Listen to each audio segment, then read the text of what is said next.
नमस्कार, बहुत स्वागत है आप सभी का। आपके साथ मैं हूं ममता तिवारी। शुरुआत इस बुलेटिन की कर लेते हैं। बड़ी खबर जयपुर से इस वक्त आपको देंगे। साउथ वेस्टर्न कमांड के कमांडर पहुंचे सीएमओ और सीएम भजनलाल से मिले कमांडर जीओसी इन चीफ धीरज सेठ ने मुख्यमंत्री भजनलाल से मुलाकात की है। उसकी तस्वीर भी हम आपको दिखा रहे हैं, जहां पर साउथ वेस्टर्न कमांड के कमांडर जो है सीएमओ पहुंचे और धीरज सेठ ने मुख्यमंत्री के साथ ये मुलाकात की, जिसकी तस्वीर सामने आ रही है। जयपुर में साउथ वेस्टर्न कमांड के कमांडर धीरज सेठ ने सीएम भजनलाल से मुलाकात की। दोनों सीएम हाउस में दोनों के बीच ये मुलाकात हुई है, जिसमें कई अहम मुद्दों पर बातचीत हुई है, जिसकी तस्वीर भी सामने आई है। तो ये तस्वीर भी जो है शेयर की गई है। साउथ वेस्टर्न कमांड के कमांडर हैं धीरज सेठ।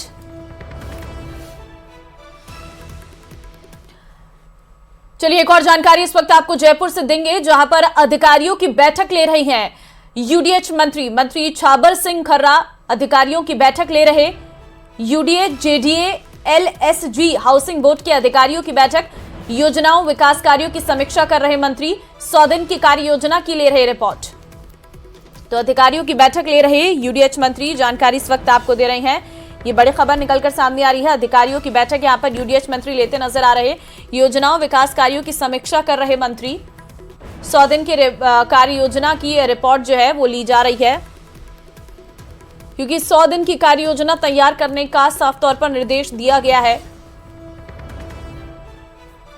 यूडीएच, जेडीए, एलएसजी अधिकारियों की जो है ये बैठक है। मंत्री छाबर सिंह खर्रा अधिकारियों की ये बैठक ले रहे।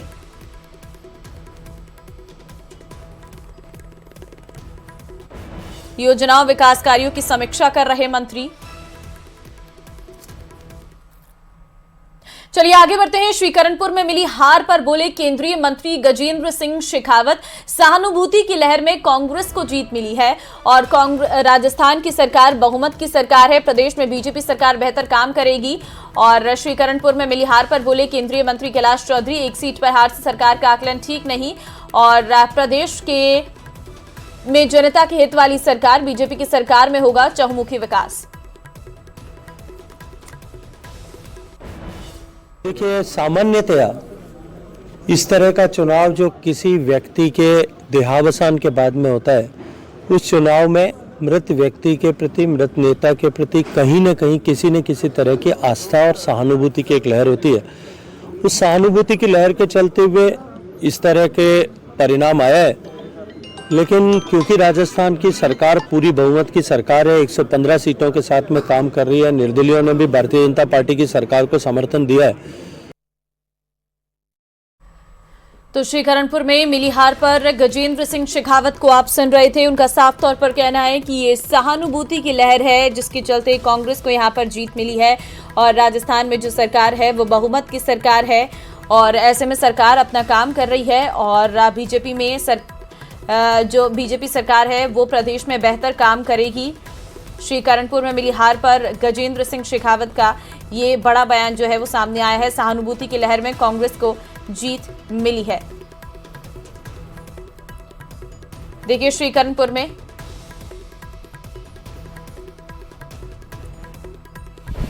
चुनाव के अंदर रिजल्ट की बात है, तो रिजल्ट तो कभी आपको पता है जनता जनार्दन है और कई कारण होते हैं, जिसके अंदर हो सकता है कि कई बार क्षेत्र का कारण हो सकता है, कई बार टिकट के विषय पे भी हो सकता है या कई बार अन्य प्रकार के कारण होते हैं। तो एक विधानसभा से उसको यह आकलन नहीं करना चाहिए, क्योंकि राजस्थान के अंदर अभी आपने देखा होगा जनता ने भारतीय जनता पार्टी को प्रचंड बहुमत दिया है और उसके साथ ही जहां चुनाव हुए, आज चाहे छत्तीसगढ़ हो, मध्य प्रदेश हो, सभी जगह पर भारतीय जनता पार्टी की सरकार बनी है। श्रीकरणपुर विधानसभा चुनाव में बीजेपी के सुरेंद्र पाल सिंह टीटी को करारी हार का सामना करना पड़ा। कांग्रेस के रुपिंदर सिंह कुन्नर ने 11,000 से अधिक मतों से जीत दर्ज की है। श्रीकरणपुर विधानसभा सीट पर 8 प्रत्याशी ऐसे भी रहे जिन्हें नोटा से भी कम वोट मिले। करणपुर विधानसभा सीट पर करीब 12 प्रत्याशी चुनावी मैदान में थे। नोटा को 1034 वोट पड़े। तो नोटा से भी कम वोट जो है प्रत्याशियों को यहां पर मिले हैं। 8 प्रत्याशियों को नोटा से भी कम वोट मिले हैं।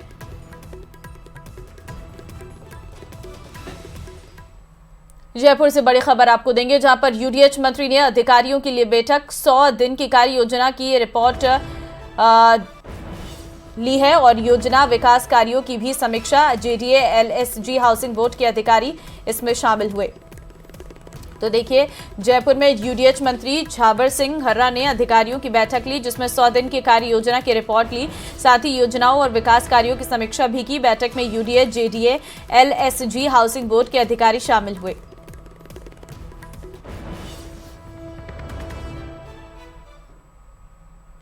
और अब खबर भरतपुर से आपको देंगे, जहां पर लोक परिवहन बस में महिला के साथ दुष्कर्म का मामला सामने आया है। महिला का कराया जा रहा है मेडिकल परीक्षण। पुलिस ने आरोपी परिचालक को गिरफ्तार किया है। आपको बता दें, पुलिस ने बस को भी जब्त किया है। बयाना बस स्टैंड की घटना है, पुलिस ने जांच शुरू कर दी है। तो भरतपुर में लोक परिवहन बस में महिला के साथ दुष्कर्म का ये मामला सामने आया है। महिला का मेडिकल कराया जा रहा है और जानकारी के मुताबिक महिला गलत बस में बैठ गई थी। बस में सवारी न होने पर अकेली महिला के साथ दुष्कर्म की घटना को अंजाम दिया गया। बयाना थाना पुलिस पूरे मामले की जांच में जुटी है। घटना बयाना बस स्टैंड पर लोक परिवहन की बस की बताई जा रही है। फिलहाल पुलिस ने बस को जब्त कर आरोपी बस कंडक्टर को भी गिरफ्तार कर लिया है।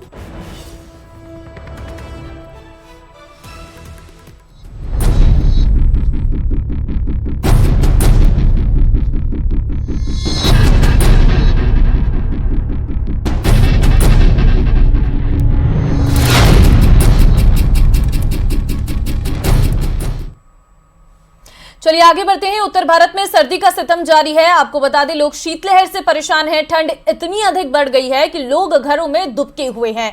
वहीं कई जिलों में स्कूलों में छुट्टी कर दी गई है और कई इलाकों में शीतलहर और कड़ाके की ठंड का असर देखने को मिल रहा है। आप राजस्थान के 6 जिलों की तस्वीरें आप देख रहे हैं।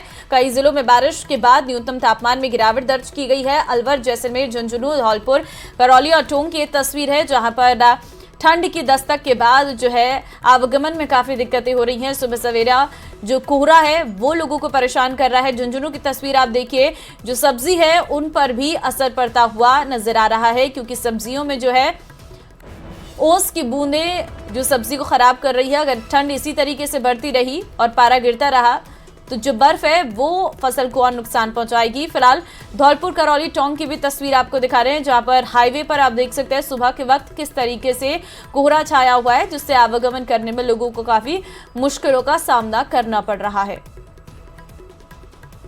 तो अलवर, जैसलमेर, झुंझुनू की एक तस्वीर, जहां पर हम चारों तरफ सिर्फ कोहरा देख रहे हैं। जैसलमेर में जो पर्यटक हैं वो काफ़ी संख्या में पहुंच रहे हैं मौसम को देखते हुए, और भीड़ जो है पर्यटकों की काफ़ी बढ़ गई है। कई जगह ऐसा है जहां पर कई दिनों से धूप नहीं खिली है, जिस वजह से भी काफ़ी ठंडक जो है वो देखने को मिल रही है। हालांकि कई ज़िले ऐसे हैं जहाँ पर हल्की बूंदाबांदी कल देर रात देखने को मिली है, जिसने जो कोहरा है उसे तो हटा दिया लेकिन ठंडक को बढ़ा दिया है। अयोध्या में बन रहे राम मंदिर को लेकर पूरे देश भर में उत्साह का माहौल है। विशेषकर कार सेवकों में अधिक उत्साह देखने को मिल रहा। 1992 में विवादित ढांचा को गिराने गए कार सेवकों ने उस समय के वृतांत को सुनाते हुए आंखों से आंसू निकल आए हैं। लालसोट शहर की बुजुर्ग महिला उर्मिला देवी ने अयोध्या में राम मंदिर के लिए की गई कार सेवा के बारे में बताते हुए भावुक हो गई। उर्मिला देवी ने कहा कि दिसंबर 1992 में कार सेवा करने के लिए मेरे पति दिनेश चौधरी तैयार होकर जा रहे थे, लेकिन मैं भी उनके साथ जाने की जिद की और आखिरकार उन्होंने मेरी बात को मान लिया और अपने साथ ले गए।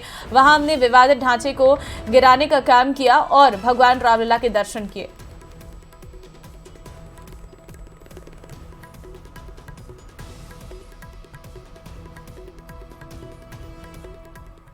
वो हम मेरे पति और पति जाने को तैयार हो गए थे वहाँ पे, तो मैंने भी जिद करी कि मैं भी साथ चलूंगी।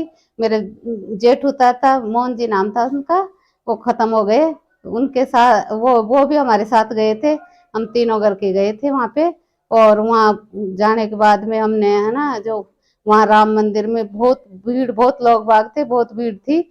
हमारा उत्साह था कि हम राम मंदिर बनाए, तो हमने है ना जो उस उत्साह से गए थे, तो भगवान ने हमारी ऐसी सुनी कि बनेगा ही सही राम मंदिर, तो यहाँ बनना चाहिए, यही इच्छा थी हमारी। 13-14 साल थी। मेरी एक छोटी सिस्टर थी, उसकी उम्र 11 वर्ष की थी। बहुत छोटे छोटे थे। लेकिन पिताजी राष्ट्रीय स्वयंसेवक संघ के नगर कारवा थे। उस समय उनका एक जुनून था, वो दिन रात मेहनत करते थे। जगह जगह अपने जो गैरू आती है उससे बच्चा बच्चा राम का जन्मभूमि काम का आदि ये स्लोगन लिखना, सुबह जल्दी उठना आदि उनके मन में एक जुनून था। बहुत छोटे थे हम, ये पापा जाने के लिए जिद करने लगे तो साथ में मम्मी भी जिद करने लगी कि आप जाएंगे तो मैं भी जाऊंगी। उनके बाद में ये वहाँ पे पहुँच गए। पहुँचने के बाद में वहाँ पे कार सेवा हुई, सकुशल ये वापस भी लौट आए। उसके बाद में क्या हुआ, राजस्थान की जो गवर्नमेंट थी उसको वहाँ से डिजोल्व कर दिया गया, बर्खास्त कर दिया उस समय 92 के जो ढांचा गिरा उसके बाद में। तो 22 जनवरी को भगवान रामलला अयोध्या में विराजमान होने वाले हैं, जिसको लेकर देश भर में अनेक धार्मिक अनुष्ठानों का आयोजन किया जा रहा है। सिरोही में भी हरे रामा हरे कृष्णा संस्थान की तरफ से सुबह प्रभात फेरी का आयोजन किया जा रहा है, जिसमें हरे रामा हरे कृष्णा के अनुयायियों के साथ स्थानीय लोग भी भगवान के गीतों को गुणगान करते हुए शहरों में देखे जा सकते हैं। और इसके साथ ही भगवत गीत जयंती को लेकर प्रदेश भर में कार्यक्रम का आयोजन किया जा रहा। तो शहर शहर राममय है, शहर में निकाली जा रही है प्रभात फेरी। बड़ी संख्या में लोग जो हैं इसमें शामिल हुए हैं। प्रभात फेरी जो निकाली गई है, गीता के उपदेशों को जन जन तक पहुंचाने का प्रयास जो है वो किया जा रहा है। और इस तरीके से कई कार्यक्रम जो है आयोजित किए जा रहे हैं। 22 जनवरी को जो है प्राण प्रतिष्ठा का कार्यक्रम है और उससे पहले देश भर में कई कार्यक्रम आयोजित किए जा रहे हैं। चलिए आगे बढ़ते हैं। डूंगरपुर की सदर थाना पुलिस ने लग्जरी कार के जरिए अवैध शराब की तस्करी के मामले में आरोपी को गिरफ्तार किया है। आरोपी 3.5 महीने से फरार चल रहा था। सदर थाना अधिकारी रमेश चंद्र का कहना है कि 12 सितंबर को देवल में नाकाबंदी कर वाहनों की तलाशी ली जा रही थी और इसी दौरान एक एसयूवी कार तेज रफ्तार आई और पुलिस की नाकाबंदी तोड़कर भागने लगी, जिस पर पुलिस ने करीब 5 किलोमीटर तक पीछा किया, लेकिन ड्राइवर कार छोड़कर फरार हो गए थे। पुलिस ने कार से 47 कार्टन अवैध शराब बरामद कर आरोपी की तलाश शुरू कर दी। अब जाकर आरोपी को गिरफ्तार किया गया है। तो अवैध शराब की तस्करी का ये पूरा मामला, पुलिस ने तस्कर को गिरफ्तार किया है। पुलिस ने पीछा करके तस्कर को गिरफ्तार किया गया है और 47 कार्टन शराब भी बरामद की है। नाकाबंदी तोड़कर फरार हुआ था तस्कर।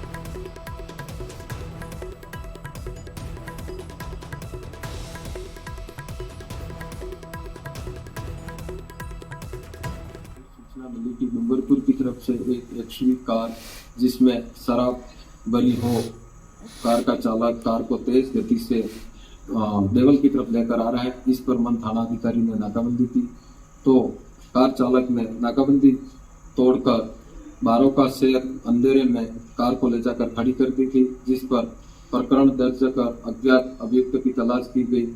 तो जरिए मुखबिर सूचना मिली थी पंकज पिता राजू डामोर निवासी गर्दुना बुवाली थाना बिछीवाड़ा का उक्त वाहन को चला रहा था।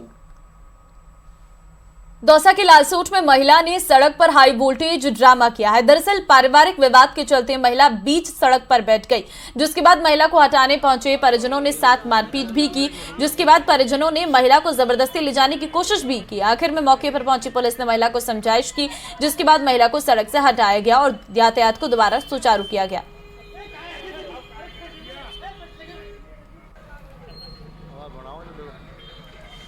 तो आप तस्वीरें देख सकते हैं, लालसोट की तस्वीर है जहां पर एक महिला जो है वो सड़क पर बैठ गई और उसे लाख समझाने की कोशिश की परिवार वालों ने, लेकिन वो नहीं उठी, जिसके बाद पुलिस को बुलाया गया और पुलिस मौके पर पहुंची।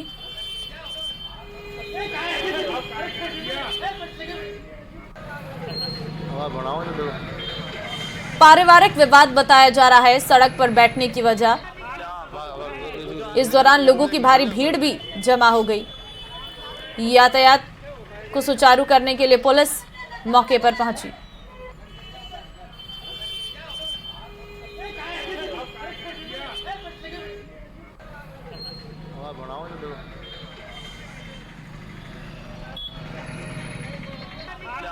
तो हाई वोल्टेज ड्रामा की एक तस्वीर जहां पर बीच सड़क पर बैठी महिला और हटाने पहुंचे परिजनों से महिला ने बहसबाजी की।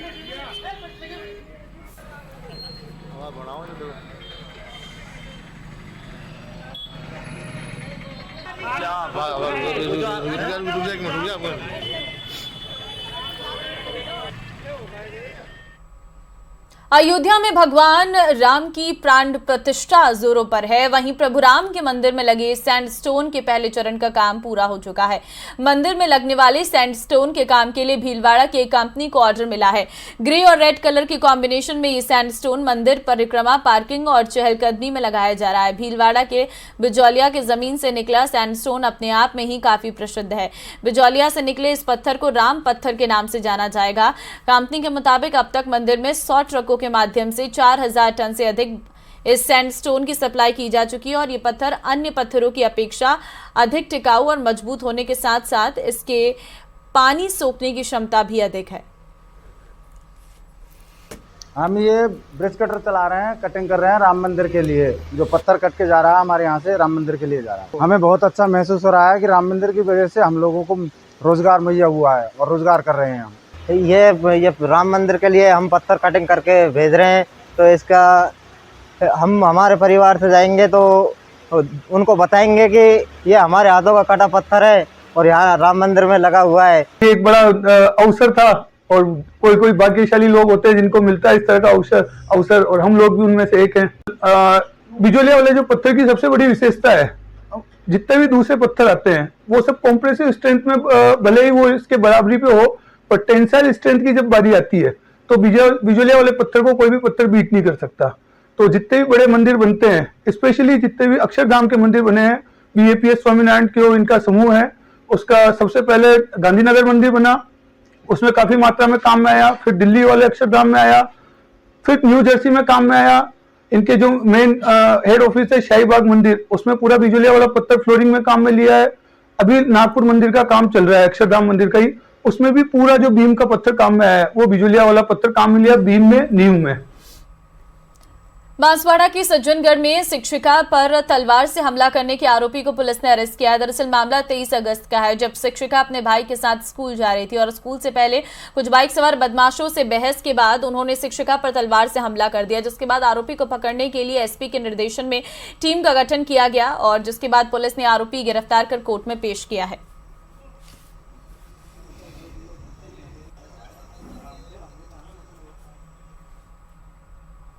कोटा जिले में तमाम पाबंदियों के बावजूद चाइनीज मांझे की बिक्री नहीं रुक पा रही है। चोरी छुपे ही सारी लेकिन बाजारों में चाइनीज मांझे की बिक्री जारी है। आज नगर निगम उत्तर की ओर से श्रीपुरा और घंटाघर के इलाकों में 30 रोल चाइनीज मांझा जब्त किया गया। इसके साथ ही इस मांझे को आग के हवाले कर दिया गया और मांझे की बिक्री करने वालों की कार्रवाई के बाद पाबंद किया गया है। बता दें कि अभी तक करीब 1 दर्जन कार्रवाई कोटा के अलग अलग हिस्सों में चाइनीज मांझे पर की जा चुकी है।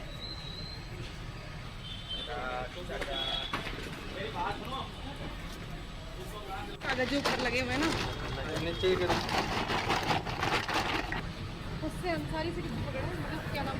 तो नगर निगम उत्तर टीम ने ये कार्रवाई की है। चाइनीज मांझे जो हैं वो जब्त किए हैं। 30 रोल चाइनीज मांझे जो हैं जब्त किए गए हैं। कागज ऊपर लगे हुए ना,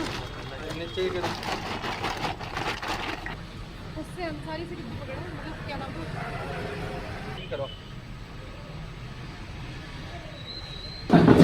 चाइनीज मांझा और प्रतिदिन कार्रवाई यहाँ कर रहे हैं पकड़ने की रोकथाम के लिए। आज हमने सोनू पतंग वाला और एक अकबर पतंग वाले से 30 मांझों को पकड़ा गया, जब्त किया गया और इनको फायर स्टेशन लाकर जलाया गया। ये कार्रवाई प्रतिदिन चलती रहेगी क्योंकि ये काफ़ी खतरनाक साबित होता है पशु और पक्षियों के लिए और आम आदमी के लिए भी।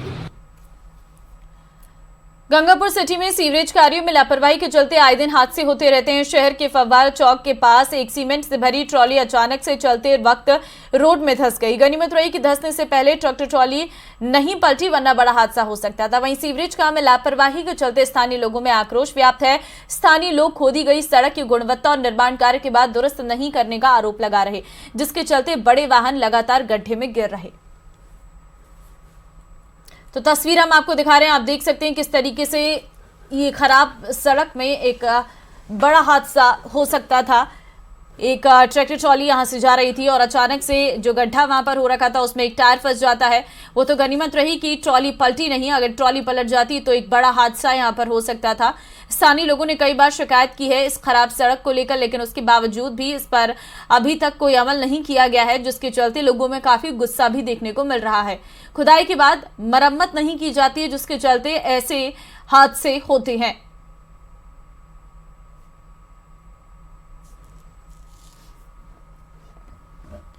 सीवरेज कार्यों में लापरवाही का आरोप यहां पर आमजन की तरफ से लगाया गया है और इस तस्वीर में साफ देखा जा सकता है कि किस तरीके से एक ट्रैक्टर ट्रॉली वहां पर गड्ढे में धंस जाती है।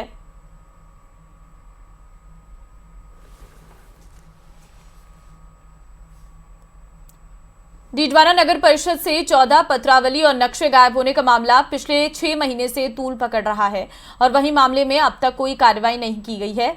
14 पट्टों की पत्रावलियां और नक्शे गायब होने के मामले में बीजेपी और कांग्रेस की ओर से कार्रवाई की मांग की गई है। थाना अधिकारी का कहना है कि पत्रावली गायब होने की एक रिपोर्ट थाने में पहले से दर्ज है। कर्मचारियों के बयान दर्ज करने के बाद भी जांच आगे बढ़ पाएगी।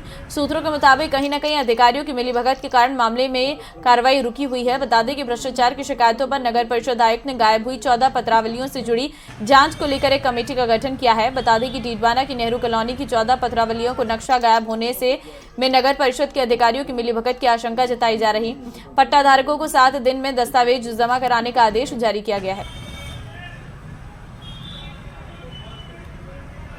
तो डीडवाना नगर परिषद में हड़कंप मचा है। 6 महीने में से मामले दर्ज होते जा रहे हैं, अब तक कोई भी कार्रवाई इसमें नहीं की गई है। आखिर सरकारी कार्यालय से पत्रावली और नक्शे कहां गए, ये बड़ा सवाल बना हुआ है। गायब पत्रावलियों की कोई जिम्मेदारी नहीं ले रहा है। नगर परिषद में भ्रष्टाचार का ये बड़ा मामला। नगर परिषद डीडवाना नगर परिषद में 14 पत्रावली गायब होने के संबंध में नगर परिषद द्वारा एक रिपोर्ट दी गई थी सिंपल, जिसकी जांच कर रही है। इसमें आरोप है कि 14 पत्रावलियां हैं वो गुम हुई हैं, तो उसके संबंध में जांच की जा रही है। अभी नगर परिषद कर्मचारियों ने तो किसी तरह का बयान दिया है, न रिकॉर्ड उपलब्ध कराया, उनसे रिपोर्ट है वो प्राप्त करके और रिकॉर्ड प्राप्त करके बयान लिए जाएंगे और जांच की जाएगी। फिर आगे जैसी भी जरूरत होगी वैसी कानून कार्रवाई की जाएगी। टोंक के टोडा रायसिंह से बड़ी खबर है। चोरों ने की एटीएम तोड़ने की कोशिश। बावड़ी गांव में बीओबी का एटीएम तोड़ा है। शटर तोड़कर एटीएम के अंदर घुसे चोर। एटीएम मशीन के कवर को भी इस दौरान तोड़ा गया है। तो जानकारी आपको दे रही हैं, चोरों ने एटीएम तोड़ने की कोशिश की है। शटर तोड़कर एटीएम के अंदर घुसे हैं चोर।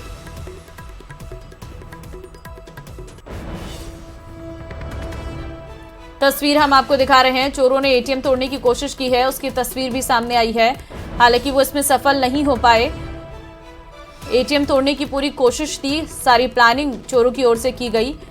जहां पर आपको एटीएम का एक हिस्सा नीचे गिरा हुआ भी नजर आया होगा। बैंक ऑफ बड़ौदा का ये एटीएम था। घटना की जानकारी मिलने के बाद पुलिस मौके पर पहुंची। अब वहां पर आसपास लगे सीसीटीवी कैमरों से चोरों की तलाश की जा रही है कि आखिर किसने एटीएम तोड़ने की कोशिश की।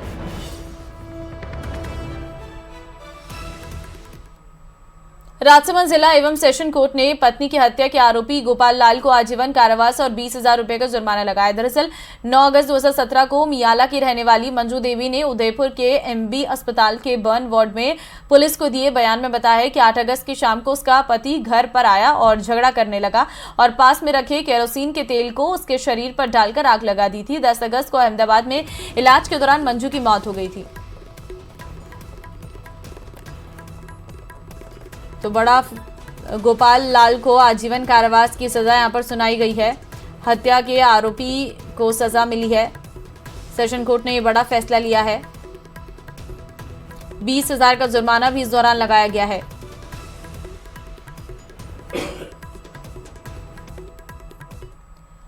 सिरोही में पानी सप्लाई के पाइप में लीकेज के कारण सैकड़ों लीटर पानी रोजाना बर्बाद हो रहा है, जिसकी शिकायत वार्ड के लोगों ने जलदाय विभाग नगर परिषद के अधिकारियों से की, लेकिन इनके बाद भी कोई भी जिम्मेदार अधिकारी इस ओर ध्यान नहीं दे रहा। पिछले 7 दिनों से लगातार पानी बह रहा है। तो सैकड़ों लीटर पानी बर्बाद हो रहा है। कई बार शिकायत की गई है, उसके बाद भी कोई ध्यान नहीं दिया जाता है। सप्लाई पाइप में लीकेज का ये पूरा मामला जो है वो सामने आया है। टाइम टेबल नहीं है पानी वालों का देने का, ये रात को भी छोड़ देते हैं, मर्जी होते है जब पानी छोड़ते हैं। और ये अभी कम से कम 15 से 20 जगह लीकेज चल रहे हैं, पर कोई अफसर ध्यान नहीं दे रहे, नहीं कर्मचारी ध्यान दे रहे। अभी ये पानी अभी लीकेज चल रहा है, आप इस टाइम में देख लो, आगे फोन लगाया तो अफसर ध्यान नहीं दे रहे।